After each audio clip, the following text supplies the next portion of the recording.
Dear students, today we will do chapter number 12, Lifafe. All of you take your page number 59. देखो left side ਅੱਜ ਦੀ date ਪਾਓ, right side ਲਿਖੋ read it. ਇਸ chapter ਨੂੰ ਤੁਸੀਂ ਚੰਗੀ ਤਰ੍ਹਾਂ ਰੀਡ ਕਰਨਾ ਹੈ।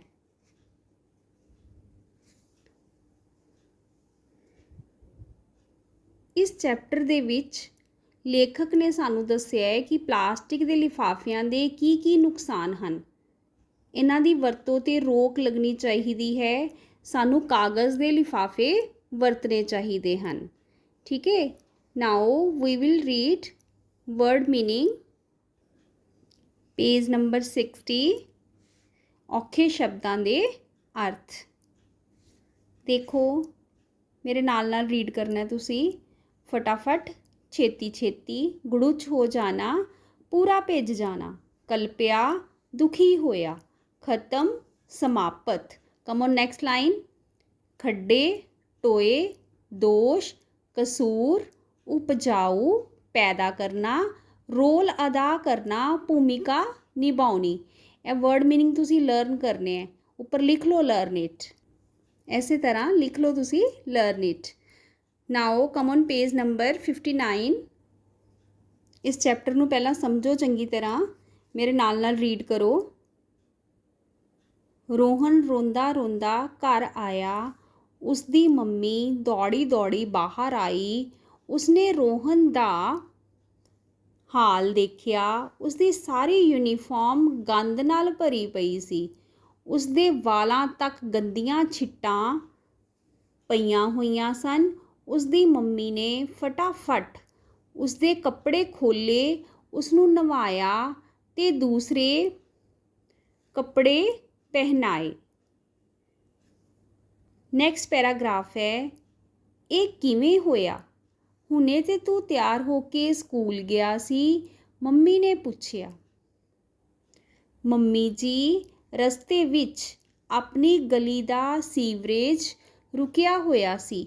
ਉਸ ਨਾਲ ਸੜਕ 'ਤੇ ਗੰਦਾ ਪਾਣੀ ਜਮ੍ਹਾਂ ਹੋਇਆ ਪਿਆ ਸੀ।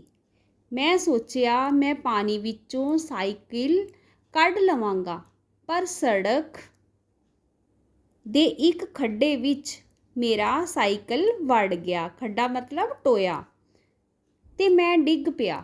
ਇੰਜ ਮੈਂ ਥੱਲੇ ਤੋਂ ਉੱਪਰ ਤੱਕ ਗੰਦੇ ਪਾਣੀ ਵਿੱਚ ਗੁੜੁਚ ਹੋ ਗਿਆ, ਪੂਰਾ ਭਿੱਜ ਗਿਆ। ਰੋਹਨ ਨੇ ਆਪਣੇ ਨਾਲ ਬੀਤੀ ਸੁਣਾਈ। ਬੇੜਾ ਗਰਕ ਹੋਵੇ ਇਹਨਾਂ ਪਲਾਸਟਿਕ ਦੇ ਲਿਫਾਫਿਆਂ ਦਾ। ਇਹ ਪਲਾਸਟਿਕ ਦੇ ਲਿਫਾਫੇ ਹੀ ਹਨ ਜੋ ਨਾਲੀਆਂ ਵਿੱਚ ਫਸ ਜਾਂਦੇ ਹਨ। ਗਲੀਆਂ ਵਿੱਚ ਗੰਦਾ ਪਾਣੀ ਇਹਨਾਂ ਕਾਰਨ ਹੀ ਖੜੋਂਦਾ ਹੈ। ਮੰਮੀ ਗੁੱਸੇ ਵਿੱਚ ਬੋਲੀ। ਮੰਮੀ ਜੀ, ਪਲਾਸਟਿਕ ਦੇ ਲਿਫਾਫਿਆਂ ਨੂੰ ਦੋਸ਼ ਕਿਉਂ ਦਿੰਦੇ ਹੋ? ਕਸੂਰ ਤੇ ਇਹਨਾਂ ਨੂੰ ਵਰਤਣ ਵਾਲਿਆਂ ਦਾ ਹੈ, ਜਿਹੜੇ ਜਿੱਥੇ ਜੀ ਕਰਦਾ ਇਹਨਾਂ ਨੂੰ ਸੁੱਟ ਦਿੰਦੇ ਹਨ। ਆਪਾਂ ਖੁਦ ਵੀ ਇਸ ਲਈ ਜ਼ਿੰਮੇਵਾਰ ਹਾਂ। ਮੈਨੂੰ ਦੱਸੋ, ਤੁਸੀਂ ਕਦੀ ਸਬਜ਼ੀ ਲੈਣ ਗਏ? ਘਰੋਂ ਥੈਲਾ ਲੈ ਕੇ ਗਏ ਹੋ? ਨਹੀਂ, ਕਿਉਂਕਿ ਥੈਲਾ ਚੁੱਕਣ। ਟਰਨ ਯੂਰ ਪੇਜ ਬੇਟਾ, ਪੇਜ ਨੰਬਰ 60। ਨਾਲ ਸਾਡੀ ਟੌਹਰ ਖਰਾਬ ਹੁੰਦੀ ਹੈ। ਅਸੀਂ ਪਲਾਸਟਿਕ ਦੇ ਲਿਫਾਫਿਆਂ ਵਿੱਚ ਸਮਾਨ ਲਿਆਉਣ ਵਿੱਚ ਆਪਣੀ ਇੱਜ਼ਤ ਸਮਝਦੇ ਹਾਂ। ਰੋਹਨ, ਜੋ ਕਿੰਨੀ ਦੇਰ ਤੋਂ ਕਲਪਿਆ ਪਿਆ ਸੀ, ਕਲਪਿਆ ਮਤਲਬ ਦੁਖੀ ਹੋਇਆ ਪਿਆ ਸੀ, ਬੋਲਿਆ। ਸ਼ਾਇਦ ਤੂੰ ਠੀਕ ਹੀ ਆਖਿਆ ਹੈ। ਅਸੀਂ ਸਭ ਇਹਦੇ ਲਈ ਜ਼ਿੰਮੇਵਾਰ ਹਾਂ। ਸਾਨੂੰ ਇਹ ਲਿਫਾਫੇ ਵਰਤਣੇ ਬੰਦ ਕਰਨੇ ਚਾਹੀਦੇ ਹਨ। ਮੰਮੀ ਜੀ, ਕੱਲ੍ਹ ਸਾਡੇ ਪੰਜਾਬੀ ਵਾਲੇ ਮੈਡਮ ਦੱਸ ਰਹੇ ਸਨ ਕਿ ਇਹਨਾਂ ਲਿਫਾਫਿਆਂ ਦੇ ਨੁਕਸਾਨ ਵੀ ਬਹੁਤ ਹਨ। ਇਹ ਸੀਵਰੇਜ ਅਤੇ ਨਾਲੀਆਂ ਨੂੰ ਤਾਂ ਬੰਦ ਕਰਦੇ ਹੀ ਹਨ। ਇਹਨਾਂ ਨੂੰ ਅੱਗ ਲਾਉਣ 'ਤੇ ਜੋ ਧੂੰਆਂ ਨਿਕਲਦਾ ਹੈ ਉਹ ਕਈ ਤਰ੍ਹਾਂ ਦੀਆਂ ਬਿਮਾਰੀਆਂ ਫੈਲਾਉਂਦਾ ਹੈ। ਇਹਨਾਂ ਵਿੱਚ ਲਿਆਂਦੀਆਂ ਖਾਣ ਪੀਣ ਦੀਆਂ ਚੀਜ਼ਾਂ ਸਾਡੀ ਸਿਹਤ ਨੂੰ ਖਰਾਬ ਕਰਦੀਆਂ ਹਨ। ਖੇਤਾਂ ਦੀ ਮਿੱਟੀ ਦੀ ਉਪਜਾਊ ਸ਼ਕਤੀ, ਉਪਜਾਊ ਮੀਨਸ ਪੈਦਾ ਕਰਨਾ, ਠੀਕ ਹੈ, ਇਹਨਾਂ ਦੀ ਹੋਂਦ ਨਾਲ ਖਤਮ ਹੁੰਦੀ ਜਾ ਰਹੀ ਹੈ। ਮਤਲਬ ਮਿੱਟੀ ਦੀ ਉਪਜਾਊ ਸ਼ਕਤੀ ਜਿਹੜੀ ਹੈ ਉਹ ਪਲਾਸਟਿਕ ਦੇ ਲਿਫਾਫਿਆਂ ਨਾਲ ਖਤਮ ਹੁੰਦੀ ਜਾ ਰਹੀ ਹੈ, ਕਿਉਂਕਿ ਇਹ ਕਿੰਨੇ ਸਾਲਾਂ ਤੱਕ ਨਹੀਂ ਗਲਦੇ। ਪ੍ਰਦੂਸ਼ਣ ਫੈਲਾਉਣ ਵਿੱਚ ਇਹ ਵੱਡਾ ਰੋਲ ਅਦਾ ਕਰਦੇ ਹਨ। ਰੋਹਨ, ਮੈਂ ਅੱਜ ਤੋਂ ਤੇਰੇ ਨਾਲ ਵਾਅਦਾ ਕਰਦੀ ਹਾਂ ਕਿ ਕਦੀ ਵੀ ਇਹਨਾਂ ਲਿਫਾਫਿਆਂ ਵਿੱਚ ਸਮਾਨ ਨਹੀਂ ਲਿਆਵਾਂਗੀ। ਮੈਂ ਆਪਣੀਆਂ ਸਹੇਲੀਆਂ ਨੂੰ ਵੀ ਇਹਨਾਂ ਦੀ ਵਰਤੋਂ ਨਾ ਕਰਨ ਲਈ ਆਖਾਂਗੀ। ਮੈਂ ਥੈਲਾ ਲੈ ਕੇ ਬਾਜ਼ਾਰ ਜਾਵਾਂਗੀ, ਮੈਂ ਉਸ ਵਿੱਚ ਹੀ ਸਮਾਨ ਲਿਆਵਾਂਗੀ। ਮੰਮੀ ਕੋਲੋਂ ਵਾਅਦਾ ਲੈ ਕੇ ਰੋਹਨ ਖੜਾ ਮੁਸਕਰਾ ਰਿਹਾ ਸੀ। ਇਹ ਕਹਾਣੀ ਕੀ ਹੈ? ਦੇਖੋ, ਇਸ ਸਟੋਰੀ ਦੇ ਵਿੱਚ ਦੱਸਿਆ ਹੈ ਕਿ ਰੋਹਨ ਨਾਮ ਦਾ ਬੱਚਾ ਹੈ, ਇਹ ਪਿਕਚਰ ਦੇ ਵਿੱਚ ਤੁਹਾਨੂੰ ਨਜ਼ਰ ਆ ਰਿਹਾ ਹੈ, ਰੋਂਦਾ ਰੋਂਦਾ ਘਰ ਆਇਆ। ਉਸਦੀ ਮੰਮੀ ਦੌੜ ਕੇ ਬਾਹਰ ਨਿਕਲੀ। ਉਸਨੇ ਉਸਨੂੰ ਰੋਣ ਦਾ ਕਾਰਨ ਪੁੱਛਿਆ। ਉਸਨੇ ਦੇਖਿਆ ਕਿ ਉਸਦੀ ਯੂਨੀਫਾਰਮ ਜਿਹੜੀ ਸੀ ਉਹ ਗੰਦ ਨਾਲ ਭਰੀ ਪਈ ਸੀ। ਇਹ ਦੇਖੋ ਛਿੱਟਾਂ ਨਜ਼ਰ ਆ ਰਹੀਆਂ, ਠੀਕ ਹੈ। ਉਸਦੀ ਮੰਮੀ ਨੇ ਜਲਦੀ ਜਲਦੀ ਉਸਦੇ ਕੱਪੜੇ ਖੋਲ੍ਹੇ, ਉਸਨੂੰ ਨਵਾਇਆ ਅਤੇ ਦੂਜੇ ਕੱਪੜੇ ਪਹਿਨਾਏ। ਮੰਮੀ ਨੇ ਪੁੱਛਿਆ ਕਿ ਇਹ ਕਿਸ ਤਰ੍ਹਾਂ ਹੋਇਆ, ਹੁਣੇ ਤਾਂ ਤੂੰ ਤਿਆਰ ਹੋ ਕੇ ਸਕੂਲ ਗਿਆ ਸੀ। ਰੋਹਨ ਨੇ ਦੱਸਿਆ ਕਿ ਮੰਮੀ, ਆਪਣੀ ਗਲੀ ਦਾ ਸੀਵਰੇਜ ਰੁਕਿਆ ਹੋਇਆ ਸੀ ਅਤੇ ਸਾਰਾ ਜਿਹੜਾ ਗੰਦਾ ਪਾਣੀ ਸੀ ਉਹ ਸੜਕ 'ਤੇ ਜਮ੍ਹਾਂ ਹੋਇਆ ਸੀ। ਮੈਂ ਸੋਚਿਆ ਮੈਂ ਸਾਈਕਲ ਕੱਢ ਲਵਾਂਗਾ, ਪਰ ਸੜਕ ਦੇ ਇੱਕ ਖੱਡੇ ਵਿੱਚ ਮੇਰਾ ਸਾਈਕਲ ਵੜ ਗਿਆ ਅਤੇ ਮੈਂ ਡਿੱਗ ਗਿਆ। ਰੋਹਨ ਦੀ ਮੰਮੀ ਪਲਾਸਟਿਕ ਦੇ ਲਿਫਾਫਿਆਂ ਨੂੰ ਮਤਲਬ ਗਲਤ ਕਹਿਣ ਲੱਗ ਪਈ, ਬੇੜਾ ਗਰਕ ਹੋਵੇ ਨਾ ਪਲਾਸਟਿਕ ਦੇ ਲਿਫਾਫਿਆਂ ਦਾ। ਇਹ ਪਲਾਸਟਿਕ ਦੇ ਲਿਫਾਫੇ ਹੀ ਹਨ ਜੋ ਨਾਲੀਆਂ ਵਿੱਚ ਫਸ ਜਾਂਦੇ ਹਨ ਅਤੇ ਇਹਨਾਂ ਕਾਰਨ ਹੀ ਪਾਣੀ ਜਿਹੜਾ ਉਹ ਖੜਾ ਹੋ ਜਾਂਦਾ ਹੈ। ਰੋਹਨ ਨੇ ਕਿਹਾ, ਮੰਮੀ ਤੁਸੀਂ ਪਲਾਸਟਿਕ ਦੇ ਲਿਫਾਫਿਆਂ ਨੂੰ ਦੋਸ਼ ਕਿਉਂ ਦਿੰਦੇ ਹੋ, ਉਹਨਾਂ ਨੂੰ ਕਸੂਰਵਾਰ ਕਿਉਂ ਠਹਿਰਾਉਂਦੇ ਹੋ?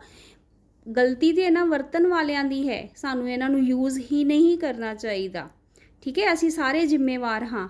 ਉਸਨੇ ਆਪਣੀ ਮੰਮੀ ਨੂੰ ਪੁੱਛਿਆ ਕਿ ਜਦੋਂ ਤੁਸੀਂ ਸਬਜ਼ੀ ਲੈਣ ਜਾਂਦੇ ਹੋ ਕਦੀ ਥੈਲਾ ਲੈ ਕੇ ਗਏ ਹੋ ਘਰੋਂ? ਕਿਉਂਕਿ ਥੈਲਾ ਚੁੱਕਣ ਨਾਲ ਸਾਡੀ ਟੋਹਰ ਖਰਾਬ ਹੁੰਦੀ ਹੈ। ਅਸੀਂ ਪਲਾਸਟਿਕ ਦੇ ਲਿਫਾਫਿਆਂ ਵਿੱਚ ਹੀ ਸਮਾਨ ਲਿਆਉਣਾ ਜਿਹੜਾ ਹੈ ਉਹ ਠੀਕ ਸਮਝਦੇ ਹਾਂ। ਰੋਹਨ ਦੀ ਮੰਮੀ ਨੇ ਕਿਹਾ, ਸ਼ਾਇਦ ਤੂੰ ਠੀਕ ਆਖਦਾ ਹੈ, ਅਸੀਂ ਜ਼ਿੰਮੇਵਾਰ ਹਾਂ। ਰੋਹਨ ਕਹਿੰਦਾ ਹੈ, ਸਾਡੇ ਪੰਜਾਬੀ ਵਾਲੇ ਮੈਡਮ ਦੱਸ ਰਹੇ ਸਨ ਕਿ ਪਲਾਸਟਿਕ ਦੇ ਲਿਫਾਫਿਆਂ ਦੇ ਬੜੇ ਨੁਕਸਾਨ ਹਨ। ਇਹ ਸੀਵਰੇਜ ਤਾਂ ਬੰਦ ਕਰਦੇ ਹੀ ਹਨ। ਇਹਨਾਂ ਨੂੰ ਅੱਗ ਲਾਉਣ 'ਤੇ ਜਿਹੜਾ ਧੂੰਆਂ ਨਿਕਲਦਾ ਹੈ ਉਹ ਬਿਮਾਰੀਆਂ ਫੈਲਾਉਂਦਾ ਹੈ, ਠੀਕ ਹੈ, ਸਾਡੀ ਸਿਹਤ ਖਰਾਬ ਕਰਦਾ ਹੈ। ਜਿਹੜੀਆਂ ਅਸੀਂ ਇਹਨਾਂ ਵਿੱਚ ਚੀਜ਼ਾਂ ਲਿਆ ਕੇ ਆਉਂਦੇ ਹਾਂ ਖਾਣ ਪੀਣ ਵਾਲੀਆਂ, ਉਸ ਨਾਲ ਸਾਡੀ ਸਿਹਤ ਖਰਾਬ ਹੁੰਦੀ ਹੈ, ਮਿੱਟੀ ਦੀ ਉਪਜਾਊ ਸ਼ਕਤੀ ਖਤਮ ਹੁੰਦੀ ਹੈ। ਇਹ ਪਲਾਸਟਿਕ ਦੇ ਲਿਫਾਫੇ ਜਿਹੜੇ ਕਈ ਸਾਲਾਂ ਤੱਕ ਨਹੀਂ ਗਲਦੇ ਅਤੇ ਪ੍ਰਦੂਸ਼ਣ ਵੀ ਫੈਲਾਉਂਦੇ ਹਨ।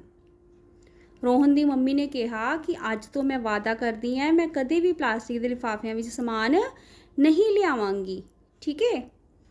ਇਹ ਅਸੀਂ ਸਮਝਿਆ। ਹੁਣ ਇਹ ਸਾਨੂੰ ਕੀ ਮਤਲਬ ਇਸ ਤੋਂ ਸਿੱਖਿਆ ਕੀ ਮਿਲੀ ਹੈ? ਇਸ ਕਹਾਣੀ ਤੋਂ ਪੜ੍ਹ ਕੇ ਸਾਨੂੰ ਕੀ ਸਮਝ ਆਈ ਹੈ? ਪਲਾਸਟਿਕ ਦੇ ਲਿਫਾਫਿਆਂ ਨੂੰ ਮੋਮੀ ਲਿਫਾਫੇ ਕਹਿੰਦੇ ਹਨ, ਠੀਕ ਹੈ। ਤੁਸੀਂ ਘਰਾਂ ਵਿੱਚ ਸੁਣਿਆ ਹੋਏਗਾ, ਮੋਮੀ ਲਿਫਾਫੇ ਕਹਿੰਦੇ ਹਨ। ਇਹ ਵਰਤਣੇ ਨੁਕਸਾਨਦਾਇਕ ਹਨ, ਇਹਨਾਂ ਨੂੰ ਵਰਤਣਾ ਨੁਕਸਾਨਦਾਇਕ ਹੈ। ਇਹਨਾਂ ਦੇ ਨਾਲ ਕੀ ਹੁੰਦਾ ਹੈ, ਸੀਵਰੇਜ ਅਤੇ ਨਾਲੀਆਂ ਵਿੱਚ ਫਸ ਕੇ ਡੱਕਾ ਲੱਗ ਜਾਂਦਾ ਹੈ। ਇਹਨਾਂ ਦਾ ਧੂੰਆਂ ਬੜਾ ਜ਼ਹਿਰੀਲਾ ਹੁੰਦਾ ਹੈ, ਮਿੱਟੀ ਦੀ ਉਪਜਾਊ ਸ਼ਕਤੀ ਨੂੰ ਖਤਮ ਕਰਦੇ ਹਨ। ਅਗਰ ਕੋਈ ਪਸ਼ੂ ਇਸ ਨੂੰ ਖਾ ਜਾਵੇ ਤੇ ਉਹ ਮਰ ਵੀ ਸਕਦਾ ਹੈ, ਠੀਕ ਹੈ। ਇਸ ਕਹਾਣੀ ਤੋਂ ਅਸੀਂ ਇਹ ਸਿੱਖਿਆ ਕਿ ਸਾਨੂੰ ਪਲਾਸਟਿਕ ਦੇ ਲਿਫਾਫੇ ਬਿਲਕੁਲ ਵੀ ਯੂਜ਼ ਨਹੀਂ ਕਰਨੇ ਚਾਹੀਦੇ। ਓਕੇ ਸਟੂਡੈਂਟਸ, ਬਾਏ ਬੇਟਾ। ਤੁਸੀਂ ਇਸ ਕਹਾਣੀ ਨੂੰ ਚੰਗੀ ਤਰ੍ਹਾਂ ਪੜ੍ਹ ਕੇ ਸਮਝਣਾ ਹੈ, ਠੀਕ ਹੈ ਬੇਟਾ, ਬਾਏ।